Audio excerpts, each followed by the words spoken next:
Hello anime fans, तो कैसे आप लोग। तो आज मैं बात करने वाला हूँ AOT सीजन 4 पार्ट 2 के एपिसोड 80 के बारे में या फिर 21 के बारे में, जो भी चाहो कह सकते हो। तो हम सभी ने इस एपिसोड को जापानीज लैंग्वेज और इंग्लिश सबटाइटल में देखा है, तो इतना तो किसी को समझ में नहीं आता, हालांकि मुझे भी नहीं आता, वो छोड़ो।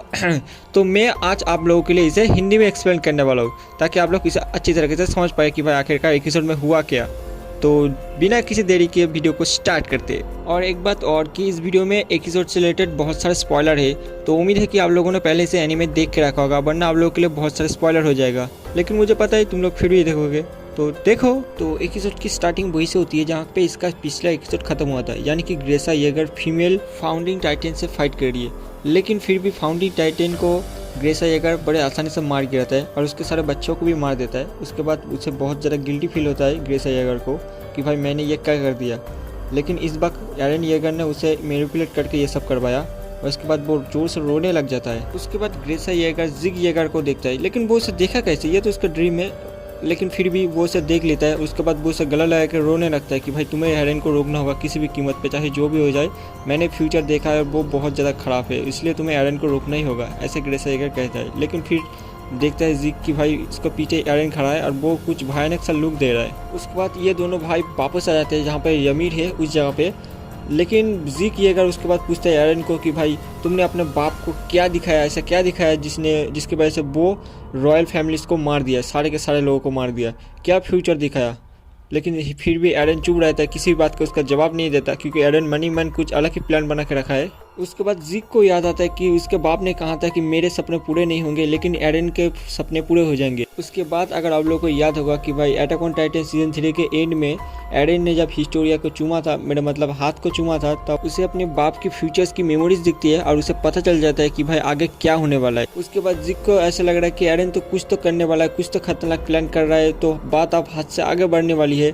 तो इसलिए जिग ऑर्डर देता है यमीर को कि भाई तुम जाके एलियंस को कुछ करो, मतलब कुछ तो ऑर्डर देती है, वो तो मुझे भी नहीं समझ में आता। लेकिन फिर भी यमीर आगे बढ़ती है और उसके बाद एरन, और उसके बाद यह दिखाया जाता है कि एरन यमीर के पीछे भागने की कोशिश करता है, अपने चेन को छुड़ा के यमीर के पीछे भागती है। और इसका रेफरेंस ये दिया जाता है कि भाई लड़के हमेशा लड़कियों के पीछे ही भागती है, और मजाक कर रहा हूँ। लेकिन उसके बाद आ जाता है हमारा धमाकेदार इंट्रो। उसके बाद हमें यमीर का बैक स्टोरी दिखाया जाता है और उसके बाद दिखाया जाता है कि यमीर एक बहुत ही अच्छी लड़की है जो सबकी मदद करती रहती है, लेकिन लोग फिर भी उसे बुरा भलाई बोलती है। लेकिन उसके बाद एक गेट वाला सीन हो जाता है कि भाई एक गेट किसी ने खोल दिया और उसके बाद सभी लोग यमीर के ऊपर अपनी उंगली उठा देते कि भाई इसके वजह से गेट खुला है। तो देख रहे होगा इस भलाई का तो जमाना ही नहीं रहा, जिसने मदद किया उसके ऊपर ही आप सब लोग उंगली उठा रहे। वो लोग राजा के पास जाके बोलते कि सारी गलती यमीर की है, हम लोगों ने कुछ किया ही नहीं, हम लोग तो कोई गलती ही नहीं। तो उसके बाद राजा को गुस्सा आ जाता है और राजा यमीर को पनिशमेंट दे देती है कि उसका आंखें निकाल दो।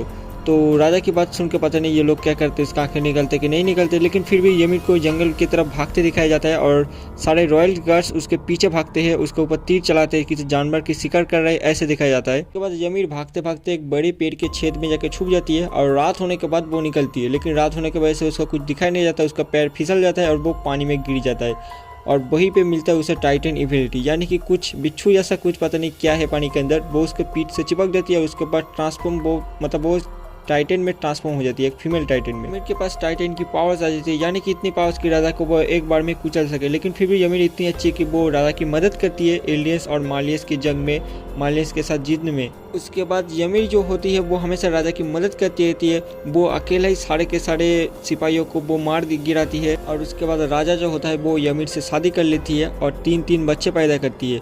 और उसके बाद कुछ ऐसा होता है कि राजा भाषण देती है और एक सिपाही उठा के अपना फावड़ा उठा के राजा को फेंकता है, लेकिन फिर भी यमीर राजा को बचाते हुए अपने आप को सेक्रीफाइस कर देती है और यहाँ पे यमीर की डेथ हो जाती है। उसके बाद हमें यह दिखाया जाता है कि राजा इतने चूतिया है कि वो यमीर के मरने के बाद भी उसे काट के उन 3 बच्चों को खिला देती है, उसकी लाश को। और ये देखने से पहले भाई मेरी इंटरनेट क्रैश क्यों नहीं हो गई, उफ फक। उसके बाद हमें दिखाई जाती है कि यमीर उस जगह पे पहुंच चुकी है और यमीर पीछे मुड़ के ये देखती है कि उसका जो पावर्स है वो अब 3 हिस्सों में बढ़ चुकी है, यानी कि उसके 3 बेटियों को उसके पावर्स मिल चुके हैं, उसका पता नहीं। और उसके बाद हमें यह तो पता चल जाती है कि यमीर सिर्फ उनकी ही मदद करती है जिनके पास रॉयल ब्लड है, तो इसलिए वो जिग की मदद करती है और उससे घंटा फर्क नहीं पड़ता कि रॉयल ब्लड वाले उसके पावर्स को लेकर क्या करती है। वो बस सेल्फलेस होके उनकी मदद करती है। और उसके बाद हमें ये दिखाया जाता है कि एरन ने ymir को पकड़ लिया है और वो उसे ये कह रहा है कि तुम कुछ भी कर सकती हो, तुम्हें किसी की भी हुक्म मानने की जरूरत नहीं। एरन कुछ ymir को ऐसी बात बता देता है कि ymir की दिल छू जाती है और उसके बाद वो रोने लगती है और हमें ymir की फर्स्ट टाइम आंखें दिखाई जाती है जो कि बहुत खूबसूरत है। और उसके बाद ymir एरन को अपने सारे पावर्स दे देती है और उसके बाद एरन क्या करता है, उसके बाद हमें ये दिखाया जाता है कि एरन को जब ymir की पावर्स मिल चुके हैं, एरन एक बहुत बड़े टाइटन में बदल जाता है और वो सारे के सारे कोलोसल टाइटन्स को दीवार से निकालने लगता है। और उसको देख के सारे लोग खुश होने लगते हैं, लेकिन कुछ ही देर बाद उन्हें यह समझ में आता है कि भाई इतने से फौजियों से लड़ने के लिए एरन इतने सारे टाइटन्स को बाहर निकल रहा है दीवार से, मतलब सारे के सारे कोलोसल टाइटन को दीवार से बाहर निकल दे, क्योंकि एरन का कुछ अलग ही प्लान रहता है। उसके बाद हमें ये दिखाया जाता है कि आर्मीन मिकासा को प्रपोज कर, मेरा मतलब आर्मीन मिकासा को कुछ कहना चाहती है, लेकिन मिकासा उसके बाद सुन नहीं पाती, बहुत ज़्यादा शोर होता है। उसके बाद एरन सबको उसी जगह पे लेके आ जाता है जहाँ पे ymir था और वो सबको अपना मास्टर प्लान एक्सप्लेन करता है कि भाई मैं एलियंस को छोड़ के सबके लेने वाला हूँ, मेरा मतलब सबको मारने वाला हूँ, पूरी दुनिया को ख़त्म करने वाला हूँ मैं। और एरन जो टाइटन में ट्रांसफॉर्म हुआ है उसका एक खतरनाक सा लुक देते हुए ये एपिसोड वहीं पर खत्म हो जाता है एक अच्छा क्लिप हैंगर के साथ। और मैं मिलता हूँ आपसे दूसरे किसी नए वीडियो को अंदर, तब तक के लिए love you, take care, bye.